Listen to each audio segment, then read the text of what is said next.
Hello friends, welcome to my channel. बघा, आज सगळे करत आहे मस्त एन्जॉय. सगळेजण निघाले आहेत बैरमला जायला. सगळे मित्र मित्र बघा कसे डान्स करत आहे गाडीमध्ये. मस्त एन्जॉय चालू आहे या सगळ्यांचा. हे निघाले आहेत सगळे मित्र बैरमला जायला.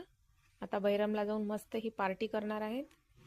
आम्हाला लेडीजला काही यांनी नेलं नाही. म्हणतात बैरमला येऊन तुमचं काय काम, आणि मस्त म्हणतात की तुम्हा लेडीजचं तिथे काहीच काम नसतं. हे नुसतं मित्र मित्र मस्त फिरायला जातात. आम्हाला कुठेच नेत नाही. बघा, आता हे थोड्याच वेळात राहोटीवर पोहोचणार आहेत. मस्त तिथे राहोटीवर एन्जॉय करणार आहेत. हे बघा, हे अशा प्रकारची राहोटी असते बैरमला. खूप सुंदर अशी व्यवस्था केलेली आहे सगळ्यांची इथे. थोड्याच वेळात मस्त हे जेवण बनवणार आहेत मातीच्या हंडीमध्ये मस्तपैकी. यांची इथे नॉनव्हेज पार्टी आहे सगळ्या मित्रांची. आता बघा, हे सगळे मित्र मिळून मस्त मातीच्या हंडीवर चुलीवर छान भाजी करणार आहेत आणि थोड्याच वेळात जेवण करतील. अशा माझा बैरमचा व्हिडिओ तुम्हाला आवडला असेल तर माझ्या चॅनलला प्लीज सबस्क्राईब करा. धन्यवाद.